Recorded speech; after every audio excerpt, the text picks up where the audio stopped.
managed to sneak in one last final Curtin Corner webinar before the end of the year, as we felt we really couldn't let the US election go by without discussing it. Of course, before we get moving, I would like to begin by acknowledging the traditional owners of the various lands from which we are viewing today's webinar, especially during NAIDOC week. Here in Perth, that of course is the Whadjuk people of the Noongar Nation. But wherever you are, on your behalf, I would like to pay my respects to traditional owners and their elders past and present. For those of you like Professor Syracusa who haven't attended a Curtin Corner before, JCIPP, we've been running these now for many years, I think at least 15 years, on Friday afternoons during semester, with speakers from inside and outside the university, inside government, private sector organisations and academics from other universities on a variety of topics. We used to meet in person on campus in the CBD, but we all went virtual once COVID hit, and we've made it this far, and so hopefully tonight we'll go without a hitch. And Joe, in fact, has been very accommodating as he has had some computer issues at his end, but it looks like it's all working, which is great. We do record the sessions and put them on our website, which usually takes a week or so, so please take a look at our past talks and encourage your colleagues to do the same, including those who couldn't tune in today.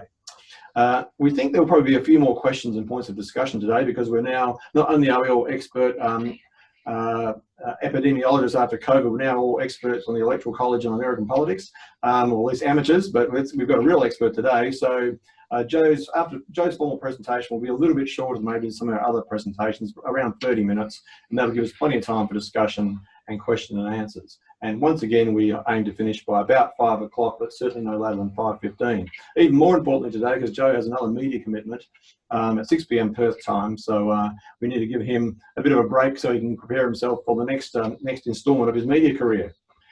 For questions and answers, we use Slido, that's S-L-I-D-O. You would have got an email this morning talking about how you can get onto Slido, or you just go to www.slido.com, or you download that app.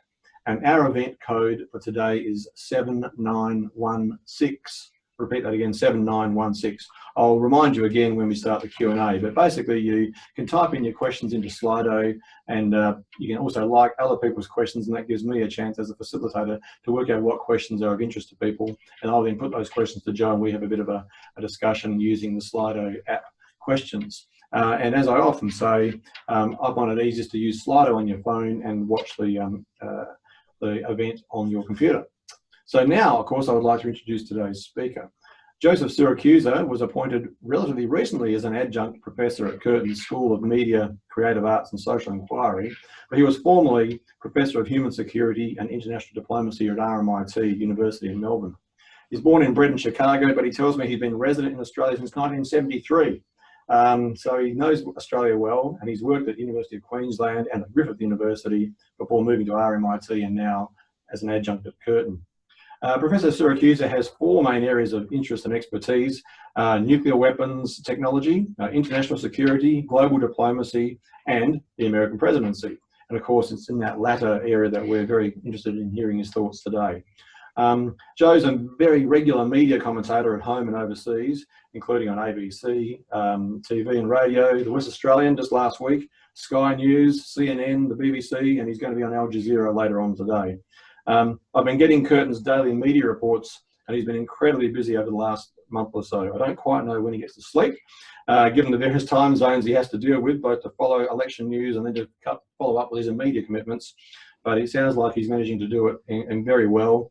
And he's obviously a workaholic, because he's also authored or co-authored more than 30 books, some of which are titles I put in his in our notice to you about this event today. So we're very lucky to have Joe as our commentator today.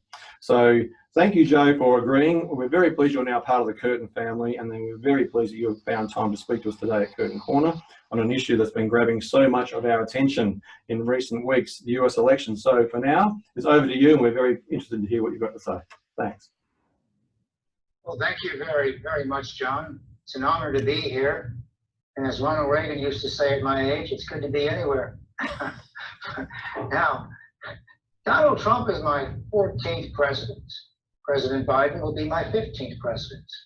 I'm lucky to have had a long and lived life, and was born in Chicago. And the day I was born, Franklin Roosevelt was being nominated for a 4th term in office, about 3 blocks from my hotel, from my from my in a hotel from my hospital, and got to see all the presidents close up. Got to write about them. Got to meet a few of them. Worked on a few campaigns. Studied in Vienna and Colorado, and was working at Merrill Lynch for with a guy named Reagan, who went on to become Secretary of the Treasury later on in the Reagan administration. And so I feel very close to this presidential thing. I mean, I've been following these people at close hand, and so that's my context. I've been very interested in what they do and comparing them, and I've seen them all, and I've seen them all either in person or on television. And I am not surprised that Donald Trump is the epitome of the television president. You know, here is a man who's mastered television. He's a consummate communicator that way, even though he does mangle English language from time to time. And so in 2016, I was sitting around with a bunch of people at Channel 9 waiting to analyze and comment on Hillary Clinton, and we were all very surprised that night when he won. And then when I saw him give his speech, I realized he was surprised he won. He'd given probably the only presidential address, that is a measured address, that night. And then after that, it just kind of went haywire. Now, the thing to understand about Donald Trump is, when he was running in 2015-16, he probably couldn't get 10 people to vote for him. A couple weeks ago, he garnered about 72 million voters. 93% of the registered Republicans voted for him. He got rising numbers of blacks and Latinos in the gay community and all kinds of places where he wasn't supposed to get numbers. He has now the second highest number of votes voted for anyone running for that office. And of course, President-elect Biden has the top number with about 75. So when Trump comes into office, when anybody comes into office, I'm very curious about their personality. When I was in graduate school, James Barber at Duke University written an important book about character in the American president. And we all thought we were looking for character. The definition of it, the exhibitions of it, and the qualities of their life and that kind of thing. And I realized that by the end of the 20th century, they weren't so much interested in presenting their characters, they're interested in acquiring the office. Now, you gotta ask, why would a guy like Trump, why would he want to become president? It's a terrible job. It pays about $400,000 a year. 30 of the presidents have been shot at. 4 of them have been killed. 2 of them have been wounded. 4 of them have died in office. I mean, when you run for presidency, the chances of being shot at or dying are 67%. So you ask yourself, why would he even bother? And he bothered because he understood that the presidency of the United States is, in the words of John Kennedy, the ultimate source of action. It's the most important job in the world. He has capabilities and powers as chief executive of the United States, as commander-in-chief of the United States, that he could never have in a lifetime. And when he came to office, he didn't have a following. The following found him. These were about 80% of Americans who'd given up on Washington. The Pew Research shows over the last 20 years that 80% of Americans don't count on Washington on doing the right thing. And so Trump was sort of adopted by these people who wanted him to go to Washington and drain the swamp, knock the furniture over, the china, and didn't represent them. And it turned out that he represented a great many Americans who didn't have formal education, hardworking type people, what Australians call battlers. And why would the working class and the agrarian American even identify with one of these rich guys from New York? And the answer is Trump has tried very hard for 15 years before he became president to identify with the common man. He was president of the Wrestling Association, member of their Hall of Fame.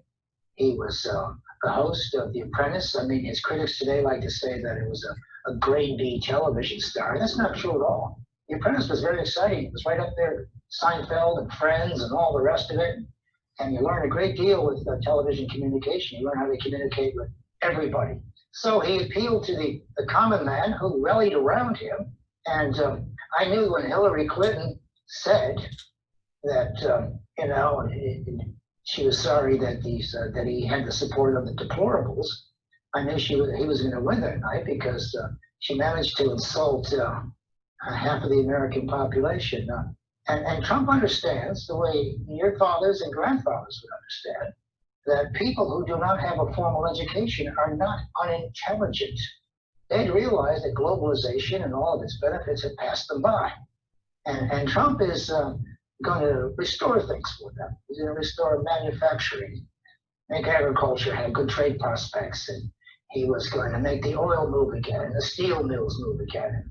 He was offering a little bit of nostalgia, not unlike Ronald Reagan, who, by the way, ran his campaign on you to make America great again. In fact, as a matter of fact, 20 years ago, Putin said he wanted to make Russia great again.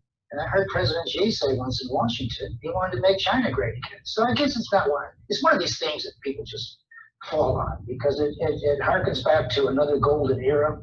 But there were a lot of Americans who were being left behind, and the Democratic Party, which was usually the home of the blue collar and the pink collar worker, had left them behind. You know, the Democratic Party had gotten, all sort of lined up with Harvard degrees and Brookings Institution, and it become very swampish, and then it's sort of forgotten the common man. And the Republican Party has never been the majority party, by the way.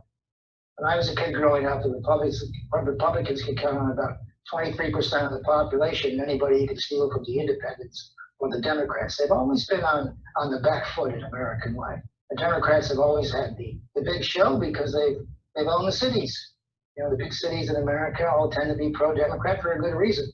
I was born and raised in the South Side of Chicago, and we had a Democratic mayor, Richard J. Daley, who delivered the election to John Kennedy in 1960. And you can't be a Republican and win in the greater Chicago area. It's just not possible.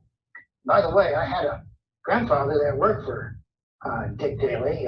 Wasn't a big shot. He worked in sanitation. His job was every 3 years to steal the election. And these guys would go out and vote early and vote often. So they were very effective. Now look, Trump comes into office, and he's immediately met by James Comey, who's really done a terrible deal with Hillary by saying he's going to look at her emails. And those emails, of course, were on her assistant's computer, and her assistant was married to the former governor, disgraced governor of New York. So, there was a reason to look at the computer because he had access to it too. So Comey comes to Trump, and he's hardly in his office, and he says he has this salacious Steele report suggesting that the president has done terrible things and that he might be in the pocket of the Russians. And so the president looks at him and realizes there's something wrong here, that he wants to get him under his control. Now, there is a myth that the FBI, and I have an uncle who was a regional director in Illinois, is above politics. That's not true at all. Deep Throat was a deputy director of the FBI, and the guy before him was J. Edgar Hoover, who had a dirt file on everybody. And Trump saw this coming. He thought he was being compromised. And the next thing you know, his intelligence agency is saying that he's in cahoots with the Russians, and maybe even obstructing justice later on. And so Trump's under the gun here, and he's talking about a deep state. Not really a deep state, it's just people who don't like the cut of his jib, He is rude, crude, and socially unacceptable to Washingtonian establishment. They just didn't like him. And so they're going to make his life as miserable as possible. And, he's like Richard Nixon, someone you love to hate, so they kept going after him. And then as soon as the House of Representatives got 218, a majority of 218, I predicted on Australian media for years that they would impeach him. And if you got the numbers in the House, you can impeach a ham sandwich. It doesn't make any difference what the charge is. So then they come after him with this charge of impeachment. Now, the Mueller report, which spent $48 million and had thousands of hours of testimony, showed that the president was not in cahoots with the Russians and he had not obstructed justice. So he had survived that. And he had survived the impeachment proceedings, saying that he was trading off America's integrity to force the Ukrainian president to put the heat on Joe Biden and the company that Joe Biden's the company that he worked for. Now, if anyone, I mean, I'm a presidential scholar. I've written 30 books about presidents. As soon as you get the records of their times in office and their meetings with foreign dignitaries, you realize that they say things that could never withstand the light of day, not in real time. And so, you know, they use this against him. And I got a kick out of that phone call because they said that the president was committing high crimes, treason and misdemeanors. And on the call, he had the vice president, he had the State Department head, he had all kinds of people there. So if the president was guilty of a crime, so would be the vice president, who would be, you know, a material witness. And at the end of the day, you know, you'd have to make Nancy Pelosi the president. That wasn't going to work. So he survives this kind of thing. And then and I was wrong in 2016. I thought he was a bit of a clown. In fact, I famously said, and I take it back now, on Q&A that he was an appalling human being. I don't take that back. I think he's got a terrible personality. And I also said that he was dumber than Ronald Reagan, who I thought was really dumb, and meaner than Richard Nixon. Well, he turns out to be meaner than Richard Nixon, but he's not dumb at all. You know, he slowly takes the reins of the Republican Party, and the party didn't know what to do with him. As you remember, 15 people ran against him. They wanted anybody but Trump, but Trump was able to knock them over one after another and win the election. And so the Republicans sort of fell into his orbit. He started controlling these large numbers of people who go to primaries, and you know, primaries here are you know, you can't get elected. You can't even go up for office unless you win the gubernatorial or the Senate primary or the congressional primary. So Trump was in this enormous position to make people's lives miserable. Now, an old buddy of mine, a tennis partner at Harvard, used to say, Ernie May, that politicians only have two things in their head. One is to get elected, and number two is to get their friends elected. And Trump understood this perfectly. You know, everybody wants to get elected, so they're towing the line because they can see he has enormous influence. Now, I thought that when Trump got to office, that he'd settle down a little bit. I thought that any man or woman who walks into the Oval Office will realize that the presidency is more important than the individual. Trump's never believed that. He's always thought he was more important than the Oval Office. He's got the brand and all the rest of it. And I thought once he surrounded himself with top drawer people, that they would put guardrails around General Mattis, and Rex Tillerson from Exxon, you know, all these really great alpha guys and women. And it turns out and they started fighting with each other. And they all said terrible things about the president behind his back. And Trump can't have that kind of disloyalty. In fact, I don't want to psychoanalyze Trump, though I'm sure that Dr. Floyd would have a field day with this guy because he had the bully father and all the rest of it. But Trump is, he suffers from what some guy at Johns Hopkins in 1940 called moriophobia. He's fearful of looking foolish. That's why he doesn't wear the damn mask. He doesn't want to look foolish. He thinks it looks dumb. And so he doesn't wear the mask. It's just that simple. He's not trying to make a statement or anything else. He just won't do it. He thinks he looks silly. And so he's afraid of that kind of thing. So anyway, he gets into office and then he has these opportunities to conduct foreign policy and domestic policy. Now, Wall Street did very well with Donald Trump when he lowered corporate taxes, he lowered the regulatory touch on American economic life and the regulatory commissions, and Wall Street tended to ignore the soap opera in Washington. They didn't care because the economy was buzzing. Also, this $1 trillion modernization of nuclear weapons, with all that money going to Raytheon and Northrop and all those people who make up the Dow Jones 30s, that's why the Dow Jones kept rising, because of the modernization program. So the economy is humming along very well, and then he has some extraordinary opportunities. He gets to make 3 Supreme Court appointments, and they're conservative only in the sense of a judicial approach. I mean, he doesn't own them. They're not going to do what he says to do. They're not even going to do what he thinks they're going to do. They just simply take an originalist view of the Constitution and a very strict interpretation of statutes. And they say, if it doesn't fit, go legislate something else. So, he thought he'd get these people up. And also, he very cleverly sold himself to the evangelicals. And I always wondered what the evangelicals were doing with this guy. It turns out they had sort of anointed him. He had meetings in the Oval Office with these people, and they kept telling him that he was chosen by God to defend Christianity because the other people won't do it. He all of a sudden, in the first time in his life, he became pro-life and is pushing freedom of prayers, schools, and things like that. And he got swept up by the evangelicals, and they put up with his nonsense because they reckoned that his sins were simply venal sins. That is, there were small sins or flaws in character, but generally he was their battering ram in Washington. He was going to take on all those godless people, those atheists who didn't care about pro-life and other things. So he became a champion of the evangelicals, who make up 40% of the Republican Party. So, he's got these huge chunks that are falling in behind him. And he gets to make these 3 appointments, and they're pretty brilliant appointments. These people are pretty good. If you take away the politics, pretty good. And then he goes into foreign policy. Now, there's nothing original about Donald Trump's foreign policy. It took, he did 2 things. He did a 180-degree on everything that Barack Obama did. So he got out of the Iran nuclear deal and the trade deal, the Pacific trade deal, and the trade deal pact.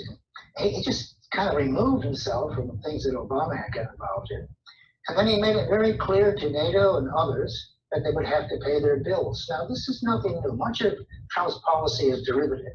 In the 1960s, for those of you out there who remember these kinds of things, the American government, Richard Nixon, was very angry with the European integration movement because it wanted free NATO. It didn't want to pay its NATO bills. At the same time, it wanted to compete with the United States. As one of my professors at college said, the NATO countries send their children to universities in Paris, West Germany for free, whereas we're paying for NATO and we have to hawk the house to get the kids into college and university. So that's an old story. Senator Hatfield from Oregon and Senator Mansfield from Montana were always pushing that story. So in a way, that's kind of derivative. He's also, and this is very, very important, I think generation explains a lot of behavior. He's one of the 27 million men who became of age during the Vietnam War. That is, he was up for conscription. I was one of them. I'm 2 years older than Trump. We were all up for conscription, and 15 million of them were exempted for one reason or another. A number of them went to universities and got deferments, etc. And Trump got 4 deferments and an exemption. The exemption was a bone spur in his foot. And then when Joe Biden starts complaining about Trump's patriotism, I got a kick out of Biden. He had 5 deferments and an exemption. He said he had asthma.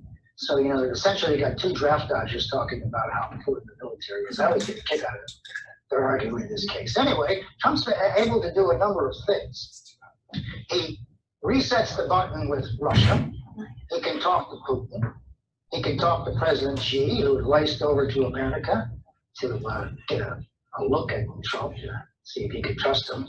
And then he gets on with other kinds of authoritarian types. But most important, I thought in 2016, this is borne out by the Foreign Relations Survey, the most important issue in the world was nuclearization of nuclear weapons in North Korea. We didn't know how many they had or what they intended to use them on South Korea, or they intended to blackmail people, etc. It's a very important issue. So Trump takes on the North Korean issue in a very unorthodox way. He threatens Chairman Kim, and Chairman Kim threatens him. So they decide to meet, which is very Trump, because he tends to be a transactional type. Now he's not very diplomatic, but he's a pretty good negotiator. And so he goes to see Kim, and he's able to do something that American diplomacy hasn't been able to do for 20 years. He's sitting down in a room with him with just an interpreter, and he says to Kim, "You can keep your damn weapons, but don't point them at me." And for the last 2 years, Kim has kept his weapons, and he hasn't pointed them at the United States. That's exactly what Trump wanted to do. He knew that. I know as a nuclear specialist, you can't make anyone give up the nuclear weapons, much to have them, to have them. You got to come to another kind of a deal. So he was able to accomplish a great deal, and he was hoping that he would be able to they would give up some of their nuclear weapons in exchange for a permanent peace treaty or an ending of the Korean War and that kind of thing. And they didn't want to do that. And of course, Trump knew something else about Chairman Kim. Chairman Kim's not in control of North Korea. The military is. And if Kim had given Trump too much, the military would have put a bullet in the back of his head. If he hadn't given Trump enough, Trump would have attacked North Korea. There's no doubt from my discussions with Admiral Harry Harris that the American 7th Fleet was on its way to North Korea to do its job. I mean, the American military is ready to go night and day, no matter who is briefed about what. And those Collins-class submarines carry nuclear-launched missiles. Everyone's ready to go. And Kim knew that the president meant war. Now, this president also promised the American people something else, something that Barack Obama promised too. And that was, he promised to end America's endless wars in the Middle East. We've been in the Middle East for 20 years. We paid trillions of dollars, and we didn't get exactly what we wanted. I knew that from being a student of the Vietnam War. I mean, you never quite get what you want, because when you enter a place about whose culture you know nothing about, as we did in Vietnam, we didn't know anything about Buddhism or rice culture or villages. And here we are trying to build modern democratic societies in places that wouldn't have a bar of it. And Trump knows that the war in the Middle East, America's involvement is over. There's nothing more to say or do.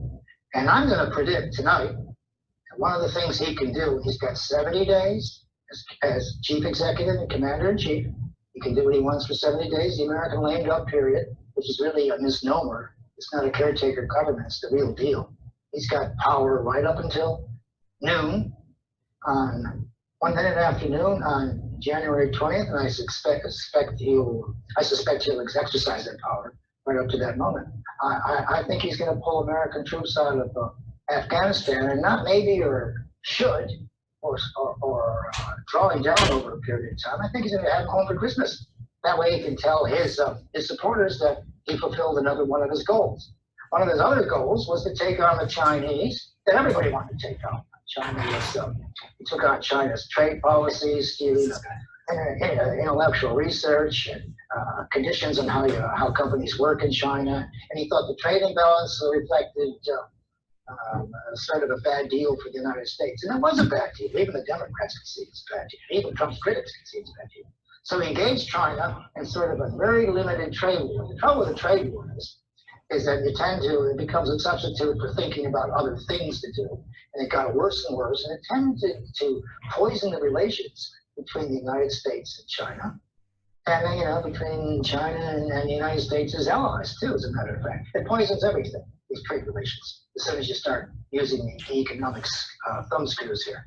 So Trump thinks he can do this deal with the Chinese, and the Chinese, they're great negotiators themselves, and they play the long game. The trouble with presidents is they're only there for 4 or 8 years. They don't have a long game. They got a short game.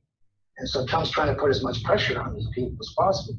So he's trying to adjust. He's trying to get a better deal for America, and by extension, the rest of the world with China.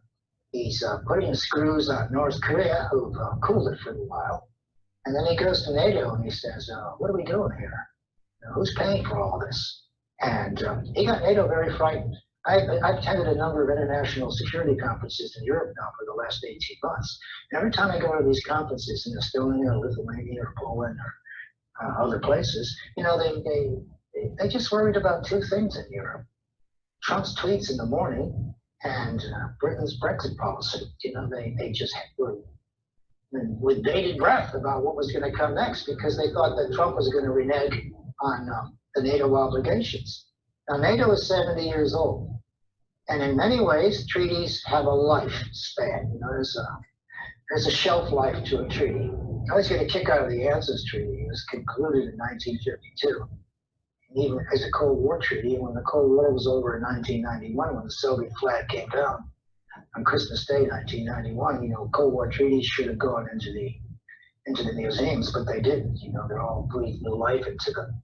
And these nations were worried that the United States, not that the U.S. wanted more money, but they wanted reassurance that the United States would not withdraw the most precious thing it can give. And I'm not talking about examples of liberty or free election. What they want is they want America's extended extended nuclear deterrence. Tonight when Americans go to bed, 37 nations in the world are covered by America's nuclear weapons. They want the ultimate weapon on their side, just in case the roof falls in on them. That's what they want. They want that assurance. And Trump was putting a lot of heat on these people. And Trump has made it very clear that he's more interested in bilateral arrangements than multilateral arrangements.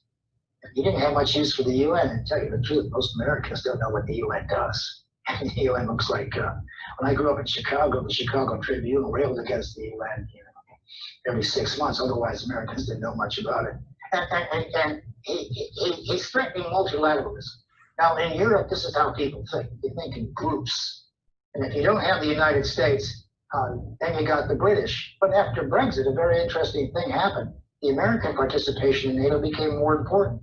As I've discovered in my many trips to Europe, that the Europeans no longer trust Britain. They reckon if they can renege on the European Union, they probably renege on their nuclear deterrent as well. So they don't trust Britain anymore. Britain is kind of sort of a passenger or an onlooker in European events.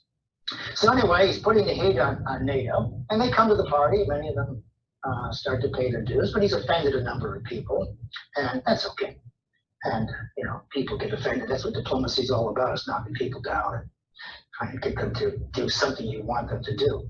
So the president is moving in the area of tamping down the North Koreans. He's trying to get a better deal from the Chinese, and he wants the Iranians to know that they can't have their way. Now, the reason the United States has always been very interested in defending or challenging Iran is because they don't want Israel to do it by themselves. I mean, that's the reason the U.S. takes the lead, because Israel will do what it has to do to make Iran disappear. And the Iranians know this. So the Israelis didn't want them to get a nuclear capability because it would cancel theirs. So Trump cancels that agreement, and he says, the next time we deal with Iran, they have to behave themselves in the region. Now, he's just discovered that the Persians and the Arabs have been at each other's throats now for 1,000 years or so. So it's a larger issue. And should it be the preserve of the United States to get involved? Well, General Eisenhower didn't want to get involved in the Middle East. And as you all know, old enough to remember, when the terrorists blew up the American Marines and the French forces in Lebanon, Americans went home. And Reagan said, I don't want to get involved with these people. I don't know anything about them. And so they just left the Middle East to the Middle East. That was good enough for them. So he was doing a number of things that were fairly constructive. And his critics couldn't give him any credit because they can't give Trump any credit. And so I thought he was very good. So in terms of substance, the economy and foreign policy and trade policy, I give Donald Trump a B+. And in terms of style, he gets about a D- because he doesn't come off very well with some of these people. On the other hand, unlike Barack Obama, he has the world's leaders on speed dial. He can talk to anybody tonight, and they'll answer the phone. Barack Obama couldn't get anybody to answer the phone when he left office. And so I think Trump has been very successful in a very unconventional way.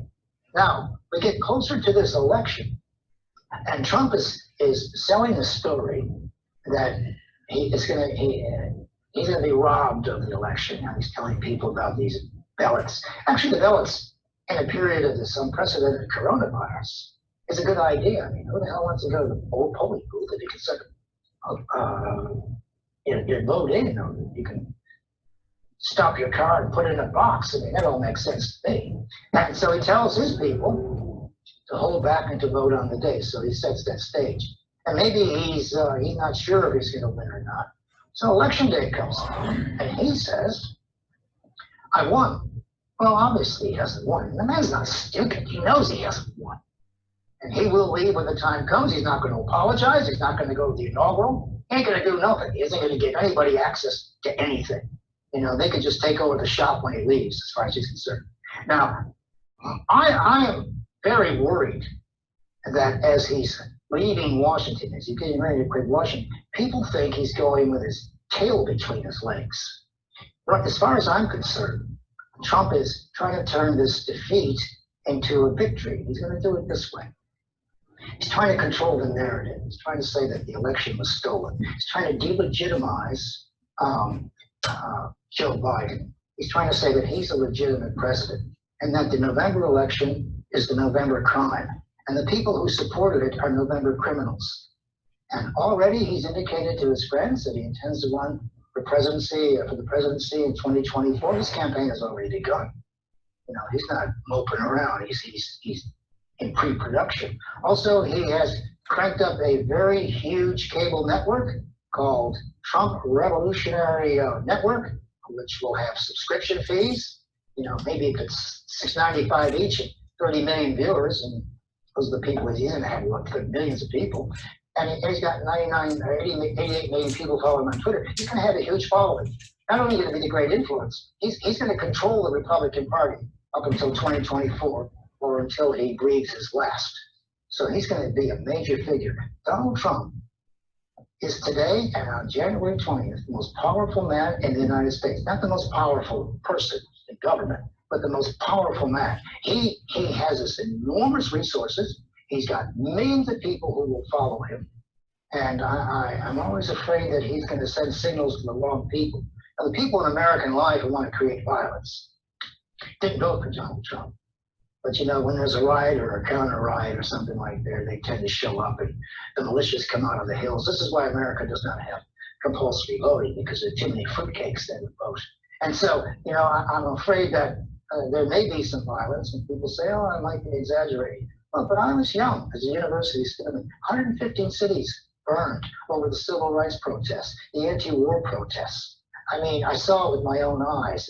It's violence. It's at the heart of American life. I might also add, my old neighborhood in Chicago is now a no-go zone, so I know what that looks like. So Americans aren't afraid of violence. Thomas Jefferson said, you got to bloody the tree of liberty every generation or so, just to keep it going. So Trump sent a wrong signal to these people, and I think that was irresponsible. But at the same time, he's gathering his troops, his loyalists, and he's going to punish the people who've given him trouble. He's publicly humiliating them, like the Secretary of Defense Esper, and then he's probably going to fire Haspel, the CIA director, too, because she didn't release the documents that he did on time. What he's doing now is he's creating his litmus test for loyalty. He won't have anyone around who isn't loyal, and as he goes forward. And so, you know, it'll be Mike Pompeo and the team will go out with him and they'll wait their day. And these people who think they've seen the end of Donald Trump are making a big mistake. And these media outlets, which are having one final kick at him, ought to be very, very careful. This man with his Twitter account is literally the walking New York Times. He's a newspaper. You know, when he puts out those tweets first thing in the morning, he controls the media 24/7. He controls the dialogue or the narrative for the day. I mean, it's extraordinary what he's been able to do. He does it on purpose, as a matter of fact. I thought maybe he sort of stumbled into it. But anyway, this election comes along. He wants to delegitimize these people. And now, for the first time in Donald Trump's life, he is a bona fide martyr to the cause. And he's got to come back and legitimize the American election. And, you know, and because Biden is illegitimate, you know, and there's nothing worse in history than a bastard king, you know, ask Shakespeare or the Game of Thrones, you know, someone appears to be illegitimate, and all the forces of Richard III or Richard the Lionhearted come after them. And so he's passing himself off as the guy who will restore a legitimate election to the American people. And this is what he's been doing for the last couple of weeks. He's been positioning himself. This is what he's going to continue to do right up until the day he quits Washington. And people, I think, have badly underestimated the power he's going to have when he leaves office. I mean, I think he's going to be able to influence American life far beyond. Now, the thing is, Donald Trump did create Trumpian conditions. America was rife. A lot of Americans had been left behind, like globalization and other things. You know, when I was a kid, in 1958, I went to work on a dock one summer, and I was paid $1.25 minimum wage. Today, 60 years later, the minimum wage is $7.25. And there are still Americans who go to work at Taco Bell or the gas station or whatever it is, who make $7.25. And they have been left behind. The American dream is now out of reach for these people. And so, well, and then you look at Biden. Biden is not going to be unifying the American people the next 4 years. He's going to be unifying the Democratic Party. You know, the left wing of that party was really nice. They went away quietly. Well, Biden won the election. Now they're going to come for their pound of flesh. They want universal Medicare or affordable health care. They want a new deal on those college tuition debts. They want green energy in America. They want to get rid of those damn coal mines and all the rest of it. And so Trump is going to appoint Saunders, Senator Bernie Sanders. He's going to become Secretary of Labor. And then we got Senator Warren will become Secretary of Treasury. Pete Buttigieg will probably become Secretary of Housing. And the left wing of the party, that is progressive wing, will now make as much trouble for Trump as possible because they realize they've been holding their fire until he got elected. And then when I heard a couple of days ago that he had hired a chief of staff, a guy named Ron Kalin, who had been his chief of staff in the Judiciary Committee in the 80s, and then he worked for all the presidents. He'd actually joined the Hillary Clinton campaign. He actually deserted Biden for a minute. And so you got a guy now who's a swamp fox. He's a professional Washingtonian, former lobbyist and everything else. So you got all these people returning to their positions. These are the people that was the target of Trump in 2016. And what you have right now emerging in Washington is Barack Obama's administration 2.0. It's not Joe Biden at all. It's Biden's there with the gang. Hillary's in the background. Susan Rice is there. Samantha Power is there. They're all ready to take their places. So this is one more crack at running government. And I think, you know, as a baby boomer, I was actually born in 44 before the baby boom, but you know, this is the last chance for the people in their 70s to try to do something for America. This is the last hurrah. Biden, 73, 74 when he takes office, and we got Trump. Biden, 78, and then we got Trump, who's 74, and you know, this is the last of the baby boomers. The baby boomers want one more crack at shaping American life. And what did they give us? Well, they gave us the Vietnam War. They gave us recessions. They gave us the great financial crisis. They gave us these damn wars in Iraq and other places. You know, the baby boomers we haven't done so well. And so a new generation, as John Kennedy said, the torch is passed. Well, a lot of people in the Democratic Party would think the torch should have been passed by now. And so they're going to be looking for their chance to go ahead. So anyway, I think the president will leave office in charge of this narrative that the election was stolen. It's not going to talk about curated ballots and stuff like that. Americans don't know anything about it. No one cares. But they do understand something that's stolen. A stolen election is like a stolen baseball game or football game, or it's a stolen chalice. You know, it's got a mystique about it. The Holy Grail, where is it? Who knows? And the point is that he's going to say that America is an illegitimate place till he restores legitimacy. So he's got a perfectly valid ticket to run on in 2024, and he's gonna go for it. And I think he could probably win in 2024 because the Democratic Party is going to rip itself apart. I've been a Democrat for many, many years. We always rip each other apart once we get in power. We just, you know, nothing like it, really. And I think Trump is going to have a lot of discipline in the Republican Party. I think he's going to control all the major senators and all the rest of it when he gets out of office. And if you want to become a governor or a senator, you're going to have to go to wherever he is, Florida, and get anointed. You know, he's in charge of the Republican Party. And most people, when they leave Washington as failed presidential candidates, they usually just disappear into the ether. You know, there's nothing for them to do. There's no failed library for them to create. There's nowhere to go. They tend to go on television shows and write their memoirs. They tend to bother everybody but with the reasons why they lost the election, and they become a whole generation, a whole group of mad Felixes trying to explain for the rest of their lives. Psychiatrists have pointed out there's a condition here And once a man loses the presidential race, they tend to go slightly mad about how they lost it or why they lost it, or something like that. And so there's nowhere for Trump to go except up. And he's turned this terrible defeat, and he was defeated. And I know he was defeated because the Republicans held their ground in the Senate, and they didn't lose a seat in the House. So what this is a personal rebuke to the president. It's a personal rebuke with an asterisk. He got the second highest number of votes ever cast for a president in the history of the American Republic. This is extraordinary. 72 million people voted for a man who didn't look normal to most people in 2016, but by 2020, he started to look pretty normal. Evangelicals liked him. African Americans started liking him. Latinos started liking him. He got more women votes than most people know. He got all the rural votes. And, half the American map is red because of Donald Trump. Now, I'm amazed, as a political historian, how he was able to come back from sort of a novelty presidency to an established figure in a very short period of time. But I think estimate this man. We're making a terrible mistake. Now, I'm not saying he's dangerous. I'm just saying that people have badly underestimated him, because you're going to see him again, and he's going to be influencing American decisions as we go forward.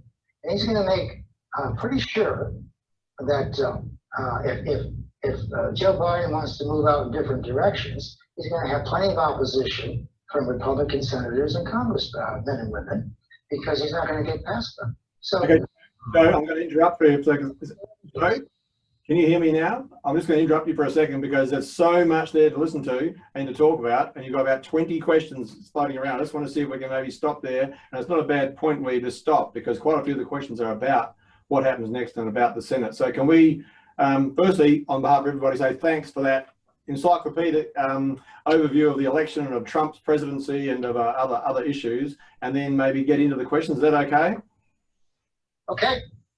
Sounds great. Okay, so we've got plenty of questions, many of which are sort of linked to each other, and some of which are linked to exactly the sort of things you were just talking about in terms of the Senate. One of the questions, and there's a couple of questions here about Georgia and the Senate races, how much of Trump's non-willingness to concede and the Republican support for that position is about really just shoring up the Republican defence of those Senate seats that are going to be run in early 2021 on the 5th of January? Is it mainly just to try and keep the energy going that we were robbed as a way of trying to make sure they win those Senate seats?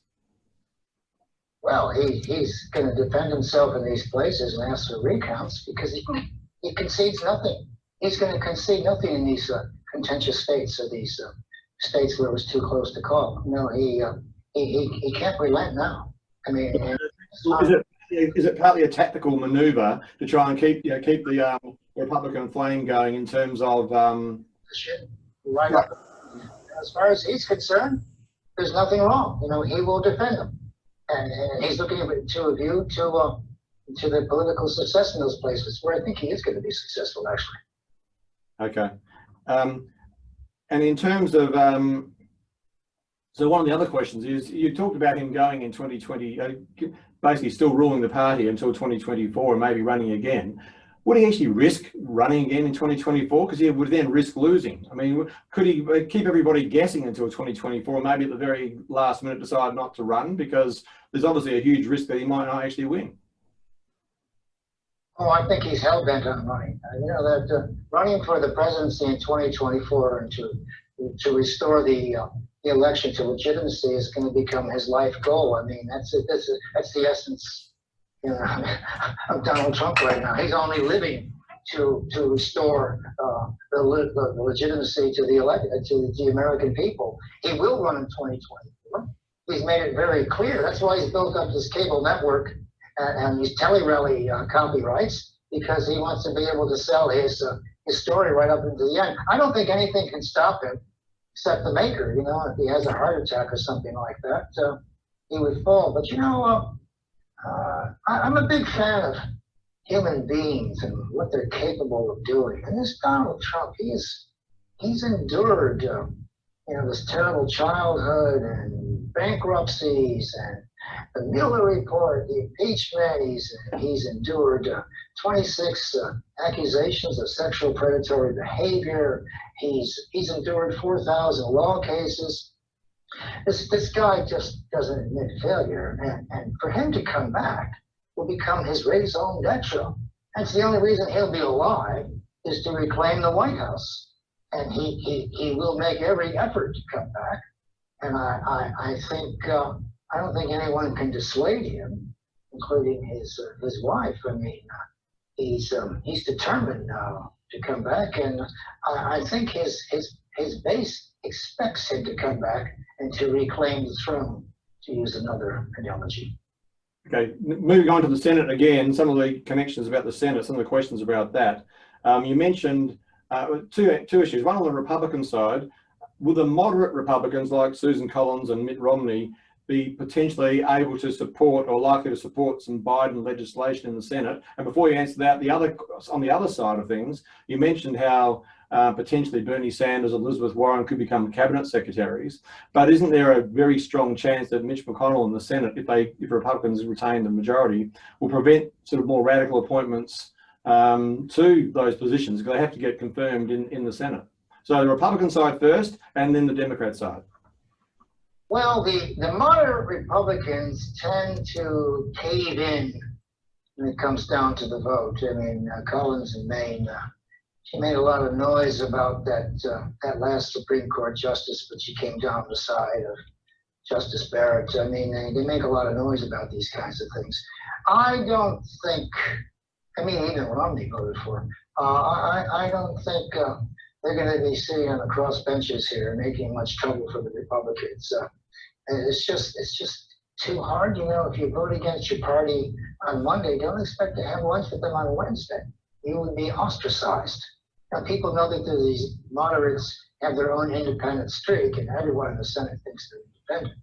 But I don't think it'll happen that way. And what was the second question? The question about the Democrats, you mentioned that Bernie Sanders or Elizabeth Warren or more the left of the Democrat Party might become members of the cabinet, but don't they have to be confirmed by the Senate, in which case Mitch McConnell would maybe stop a Bernie Sanders or Elizabeth Warren becoming Secretary of State for Labor or Secretary for the Treasury? He wants them to take up these positions because, you know, this is the beginning of the end of the unity of the Democratic Party. You know, he isn't going to stop these people from driving Biden crazy in the conference room. No, I don't see that happening that way, and I don't see McConnell taking that kind of responsibility onto himself. I mean, if he didn't want Bernie Sanders and if he didn't want Senator Warren, I mean, he's going to have to suggest someone else, and there isn't anybody else because these people are waiting in the wings to take their roles at the round table. I mean, you know, I just don't see that happening. Okay. Some other questions here. Let me see. Someone wants you to predict the 2022 midterms. It seems a bit early to be asking to predict those, but you can have a quick shot. I mean, because as you know, normally the incumbent party does worse at the midterms. But it's sort of hard to know who the incumbent is this time. It'll be Biden at the presidency, but of course the Senate will still be Republican. So what's your, I mean, just looking out there to 2022, it's already seen that maybe Biden might be a bit of a lame duck. What about by 2022? They didn't lose a seat this time, and they've won 9 seats. I don't know if they're going to get the majority 218, but they're going to get very close to it. You're right. You know, the House tends to go in the opposite direction from the president, as a matter of fact. And Americans, when it comes to the House and the Senate, they like to split the ticket a little bit to keep the various forms of levels of government against each other. So I think that the Republicans will do pretty well in Congress, particularly if Biden isn't able to solve some big ticket issues. I mean, right now he's talking about science and stopping the spread of COVID. Good luck with that. I mean, most Americans did not hold Donald Trump responsible for COVID. They saw it as it was, you know, disaster. If you don't want to put your mask on and social distance, bad things will happen to you. In fact, bad things might happen to you anyway. And so Biden has promised a great deal here. He's talking about reversing the winter hit that's coming in. And if he doesn't do it, then you're going to be judged on what you didn't do when you start to overpromise things. So, whatever Biden does or doesn't do, the Congress has to defend in 2022. They have to defend what the boss is doing, where the party's going. So if he's a failure, they're going to have to wear it, and they'll probably wear it in terms of the loss of numbers. Just on COVID, we've seen in many areas, many countries and states, that COVID has been actually very good for political leaders with a modicum of skill. They can basically turn COVID to an advantage. Why couldn't Trump turn COVID to his advantage? I mean, you look at Australia, most leaders and in New Zealand, most leaders have used COVID as a way of getting a political advantage, and the opposition is nowhere. So, but in America, for some reason, Trump couldn't do it. Why? Well, he couldn't do it because Americans simply do not want to be told where to be and where to stand and what to do for a certain period of time. They resisted. I mean, why does America allow you to buy a gun and chase your neighbor down the block and shoot him and get away with it? I mean, it's a peculiar kind of a place. And of course, Trump was balancing public health versus the opening of the economy. And a lot of these people who were asked to stay home for months at a time, they lost their businesses, their livelihood. I heard someone say the other day that 38 million Americans went to bed without a proper meal. They're hurting. They're hurting very much. And when Trump says get over it, what he's really saying to Americans is bury your dead and go to work. Well, that was okay on the American frontier in the 19th century, but today it doesn't make any sense. I did a deep dive into the Spanish influenza, and I was trying to understand why so many people died, and secondly, why it had so little effect on the 1920 presidential election, where Warren Harding defeated the Democrats. And it turns out that Americans knew better because those who practiced social distancing and wore masks, they avoided it, and 675,000 Americans died. But they didn't hold that against their political leaders. They regarded it as kind of an act of God, providence, whatever it is. And so they couldn't blame a human being for something divine that they had ripped through the community. So it didn't translate into that kind of thing. And you know what? Americans thought that dying of the Spanish flu, as opposed to dying during the First World War, combat, wasn't a very nice thing to tell your neighbors, And if you lost family members due to the Spanish flu, they just didn't want to talk about it. They kind of compartmentalized it. So I think the president could have done a better job, only because so many people died. And other countries have done pretty well. The smaller countries, where you control the population, like Australia and New Zealand, have done very well. The other European countries have all got the second wave coming through. Angela Merkel's no more in control than Boris Johnson or Emmanuel Macron. I mean, it's ripping through these places. There's not much they can do about it, and maybe it's too late. But I think the president could have done a little more. He could have brought the governors to Washington and asked them what they wanted. But the thing is, he's not in charge of the states or the cities. They're in charge of the states and the cities. Some of the governors didn't want to go that far. Some of them wanted to do more than the mayors wanted to do. In New York, you got the case of the mayor and the governor fighting each other about what to do next. Once you close down, the heart of America is like Australia. It's retail and small business. And when you close these people down for 30 and 60 days, and then you open them up again and you close them down again, they're out of business. That's it. They just go home. They're broke. And Trump knew this, that these people were hurting, and these people didn't want to do these things. And so they fought him. So, I remember when I was a kid, seatbelts became compulsory. Gee, Americans had you had to fight Americans for 20 years to put the damn seatbelts on, even though, 30, 40, 50,000 a year are dying of car crashes or dying without their seatbelts. Even in the state of New Hampshire, the license plate says, be free or something like that. What is it? It's got a great slogan from the American die, you know, live free or die or whatever it is. And they don't even wear motorcycle helmets there because they regard it as their First Amendment freedom of expression. But you can't force all these people to do these things because, you know, this idea of giving what we have here at Melbourne, giving an American a $1,600 fine for not wearing a mask or violating the curfew, right? You'd have riots in the streets if that happened. You couldn't do it. You just couldn't do it. Like prohibition, sure.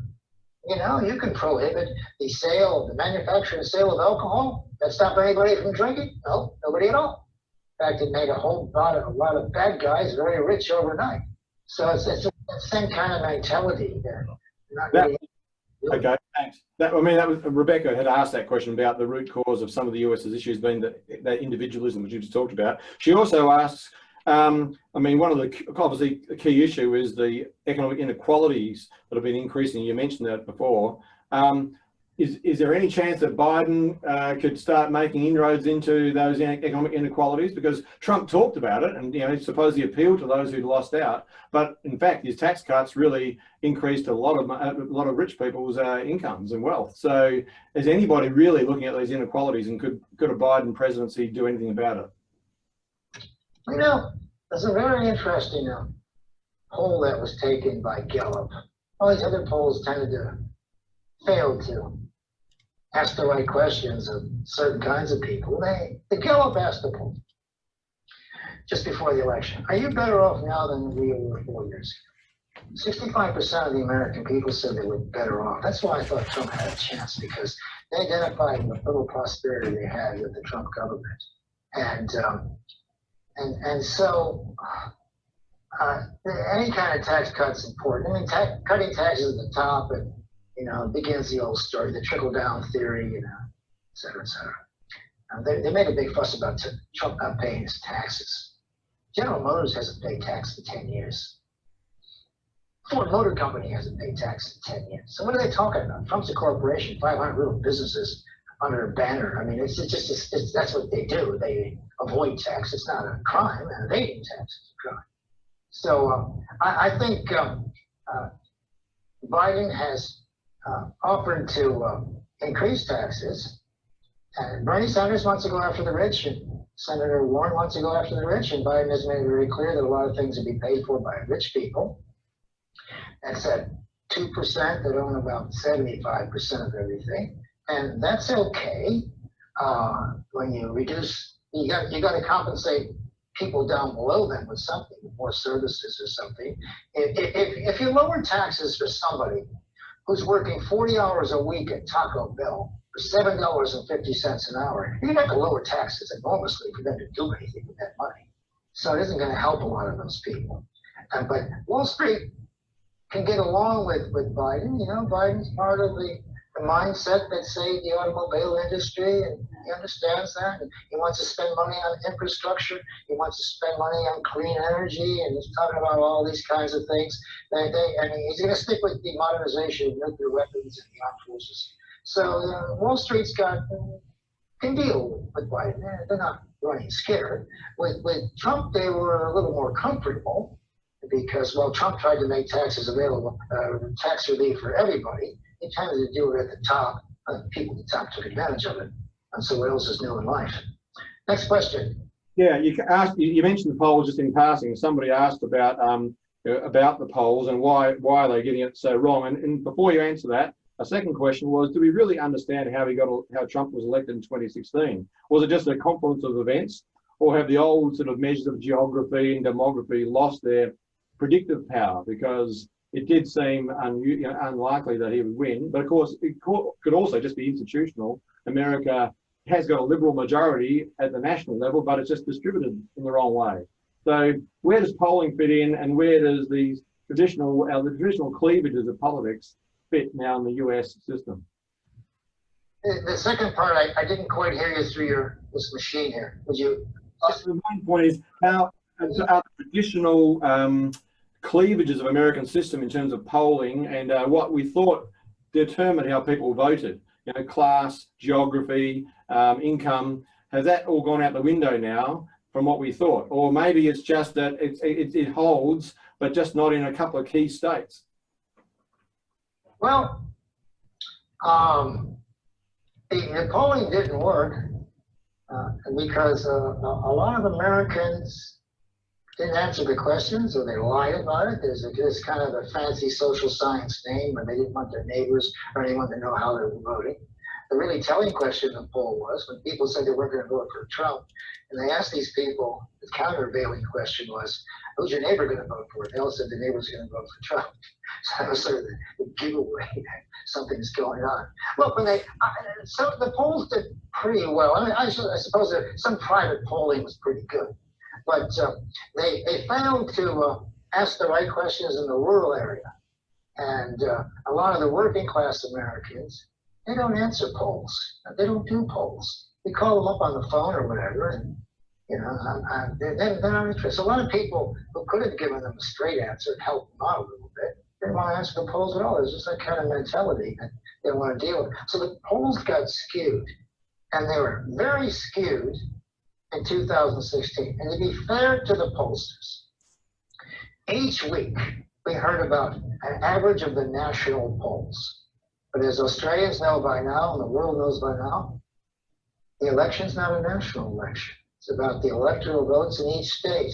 So the national poll, with all the preponderance of Democrats in California, doesn't really tell you how they're going to vote in New Jersey or Michigan or Wisconsin or North Carolina. So, in a sense, you got to figure that out yourself, and then you get into the in-state polling. And most of the polls were done by the media organizations. So there's the Wall Street NBC poll, the Wall Street Journal poll, and there are these ABC and CBS polls, and all the polls became then what? They became the lead story on Sunday morning because there was no news or whatever it is. So a lot of the polls were designed to generate news stories, and that's okay, that works. Now, I heard that some of the most accurate polling was the private polling done by the parties. These are the things that they do for the parties that we don't hear about. And they ask different questions of different groups. So some of the parties know. Most of these parties know what's coming, with their private polling. But the general polls didn't work because, well, they either didn't ask the right question, or worse yet, the person they were asking the question didn't want to answer it truthfully. And it's kind of like they say, it's a sort of a perversion of social responsibility. You want your neighbors to know what you're doing, etc. And I can understand that. It's the same reason why Americans don't care about Donald Trump's taxes, because they all hate the Internal Revenue Service. They couldn't care less about his taxes. Why should he get it's no one's business. Sure. Okay. I mean, a couple of quick things. It's not a big deal to people who thought it was a big deal in the Democratic Party. Now, I think we started to get alignments in the election. It's quite clear now that the cities remain Democratic, and a lot of the suburban areas, that's Greater Cleveland, Greater New York, Greater Chicago, Greater Los Angeles.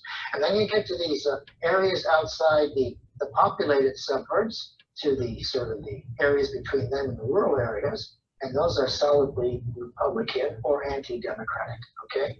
Now, only 65% of the American people voted, which is an enormous figure, the largest number since 1908 in terms of percentages. Last time, only 53% of the American people voted. Now, the 65% who voted, that's 35% who didn't vote. So then you got to extrapolate your figures here. I mean, because you've got those people to the polls. I don't know, maybe next time they'll come out of the hills, who knows? But I think the parties now are falling into sort of geographical patterns. And, when I was a kid, there was a big fight for the suburbs, and people who didn't like cities, what they didn't like was busing, city taxes, so they moved to the suburbs. And as soon as you move out of Chicago or Cleveland or New York, or LA or Minneapolis or Denver, your taxes were less, and you didn't have to bus your kids, and you didn't have to listen to anybody threatening you with affirmative action. And that's why they left. They didn't want to take part in that kind of thing. They just kind of retreated to the suburbs. But the suburbs today are quite multicultural, multiracial, and everything else. And they're tending to right now favor the Democratic Party. But keep in mind that there are whole swaths of American life that voted for Barack Obama who 8 years later voted for Donald Trump. So there are people out there who are prepared to change their vote if they hear the right message. And so, but I think we're kind of getting into these geographical ruts where the suburbs and cities become increasingly Democratic, and the Republicans are going to have to work on other angles, that is, beyond the suburbs and the countryside. And, you know, I mean, I think it's worked pretty well right up to now. I mean, you can get everything you want every day. So I think we are falling into sort of demographic patterns. The other thing is this, is that the millennials aren't all that excited about politics. And the Gen Z guys who come after millennials, I don't know what's in it for them. I saw some black students interviewed on PBS NewsHour about voting for Biden, and they said, what's in it for us? You know, the Democratic Party only knocks on our door every 4 years for our votes. They don't do a damn thing for us until the next 4 years. So a lot of people are sort of wondering what these parties are doing for anybody. And we got these generational changes. And a lot of the generations aren't real sure whether they should invest themselves in politics, whether it's too corrupt for them. I mean, look at Washington. You know, we got this gridlock. We can't even get a coronavirus relief bill, you know, through Congress to relieve people who are desperate. And these younger people, they see this, particularly as they have to move back home and they lose the dream of the home and all the rest of it. And this coronavirus has finished a lot of people off because they didn't get to go to university. They didn't get to go to their first job. Maybe they lost a job or the jobs were shedded. And so we're getting these kind of realignments, but it's generational. And this is what I meant about Trump and Biden were the last of the baby boomers. You had two guys in their 70s fighting it out for one last hurrah about who gets to determine the shape of American life. A lot of the younger people in 2016 who were natural Democrats, they didn't even get out of bed to vote for Hillary. You know, as soon as they found out through WikiLeaks that Hillary was getting paid $220,000 for an after-luncheon speech at Goldman Sachs, they gave up on her. Why should somebody who takes that kind of money from Wall Street, obviously, trying to buy her attention for $220,000, then you buy a lot of attention for a 20-minute speech. And so they just saw this and they figured, what's the point? So they got to get re-involved. And you notice in this election, as soon as somebody mentioned defunding the police, they lost their seat in Congress, in the House. You know, most Americans don't want to hear that story. You know, Okay, questions? Very, very quick answers because we're almost up to time. Question number one is, what's the likelihood of any of Trump's court cases succeeding, you think, in the immediate future? I'm sorry, John, you're going to have to repeat. What is the likelihood of any of those court cases about the electoral validity succeeding? I think Trump's chances of winning any of those are between 0 and Buckley's. Okay, fine, good. Next question. Only about 6 or 7 of them got any legs on it. It was about the disputation of hundreds of votes in 2000, for example, with Gore and Bush. It was 534 votes. I mean, you know, in some places the president is behind by 10,000 votes, but he's not saying. Okay, sure. Next. Joe. Right. Delivered to the door of that place. It had nothing to do with voters. You know, he's saying it's wholesale, and it's very hard to prove that. And he won't prove that. So, okay. Last question, because we're running out of time. What's going to happen in the Georgia Senate races? Do you think the Republicans will win those two, or what will happen there? I think the Republicans will do very well. I heard a statistic by a very prominent Georgia Democrat. He was talking on NewsHour, on Meet the Press, and he pointed out that Democrats only win 1 of 10 runoffs. You know, they're pretty good at getting up to the runoff position, but they've only won 1 of 10 runoffs. So I think the bookmakers will be betting on the Republicans. That's where the smart money is going to be going. I think it'd be very hard for the Democrats to get up. Okay. Well, look, I've just noticed the time, and I've also know that you've got another media. You've got a media commitment in about 45 minutes, so you better get yourself a glass of water and get prepared for it. And I know it's also you're in Melbourne, so it's already 8:15 over there. So we're really taking up a fair bit of your time. So on behalf of everybody who's been watching, can I please say thank you very much to you, Joe, for doing your talk today. It's great to have you now as part of Curtin, and I'm sure we'll get to talk to you more in the future. And I think we've already talked about potentially getting you to talk about some of those other issues, the nuclear issues and the international issues in future Curtin Corners in 2021. So thank you so much. And everybody who watches news, keep your eyes out, because Joseph M. Siracusa will be clearly talking about the US election for a little bit longer on your various devices and on various media outlets. So Joe, once again, thanks for agreeing at pretty short notice to give today's talk. Thanks very much. John, my pleasure, and I want to thank my audience for listening, and it's a great honor to be associated with Curtin University. Back in the day when it was called Wade, I was invited there in 1980 to give a paper, and I was much smitten by the geography of Perth, and it's a lovely place to be, and I hope to get out there pretty soon. You know, I'd like to say I'd like to retire there, but you know, until the borders, I don't know when you guys are going to drop the borders. Well, as you know, federalism's alive and well, but hopefully. Anyway, thank you very much, and good evening, everybody. Yeah, thanks very much, Joe. And everybody, thank you very much for your attendance at today's webinar, and all those of you who've been there through the whole of the semester on these webinars. It's great to have you here. I hope you've enjoyed it. And once again, I'd like to say at the end of the year, thank you very much to Lisa Duplock, who of course is our production manager at the back here, the admin officer here at JCIPP, for doing all the work to get this to happen. And we'll see you again next year, hopefully sometimes in person, not just on the webinar. And you know, hopefully WA will open up and people like Joe can come and see us, and we'll be able to enjoy things in person and have a drinks and nibbles at the end of Curtin Corner. So have a great year, the rest of the year. We'll see you next year, and thanks very much. See you later.